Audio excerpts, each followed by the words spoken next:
You're sitting on the couch, scrolling through your phone, when a notification pops up from someone you know well, but the message feels off.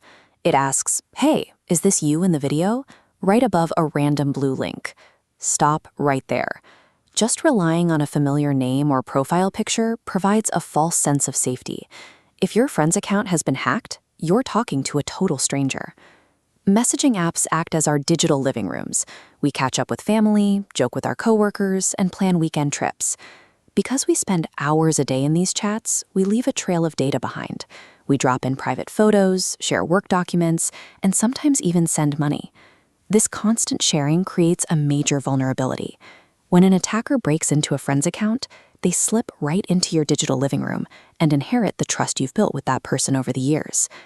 Because the space feels comfortable, your natural skepticism drops. That feeling of safety makes this private space an ideal spot for an ambush. The threats waiting in your messages usually show up as fake profiles, links designed to steal your passwords, or people pretending to be your loved ones. We tend to imagine attackers sitting in dark rooms, typing rapid-fire code to break down firewalls. In reality, modern attackers exploit human psychology.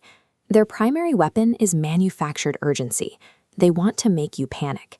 You'll see this as a sudden demand for money for a medical emergency, a frantic request for a security code, or a link to a video they claim features you. This works because sudden fear and intense curiosity physically change how your brain processes information. When you panic, logic shuts down, and the instinct to react takes over. Every scam is built on this physical reaction. The goal is to make your thumb tap the screen before your brain has time to process the danger. To protect our digital living room, we need two distinct layers of defense. We call them security and privacy. They do different jobs. This diagram shows how they work together. On the left side, we have security. Think of security like a heavy deadbolt on your front door. Its job is to verify your identity, keeping unauthorized strangers out of your account. On the right side, we have privacy. Privacy acts like the curtains drawn across your home's windows. Even if you have invited a friend inside, privacy controls exactly what information they are allowed to see. You can open the curtains wide or pull them tightly shut. To sum up, security protects access to your space, while privacy protects the information inside it. Knowing how attackers operate gives us the power to defeat them. Since their only weapon is urgency, our best defense is a framework to slow things down. Step 1 is stop. Whenever a message gives you a jolt of fear or pressures you to act quickly, pause completely. Step 2 is check. Verify who is really talking to you. If a friend asks for money or sends a weird link, call them or speak to them in person to ask if they sent it. Step 3 is think. Look at the request logically.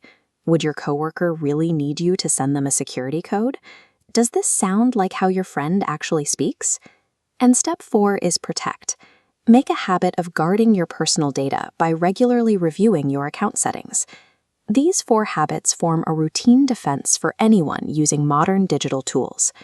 Let's rewind to that strange message we received earlier. Your thumb is hovering over that suspicious video link. Instead of tapping the screen, you pull your hand away. You open a new text message and ask your friend if they sent you a video. They reply that they didn't. By taking a 4-second pause to stop, check, and think, the trap fails because you refuse to rush. A message from someone you know does not automatically make the content trustworthy. Active defense is always required.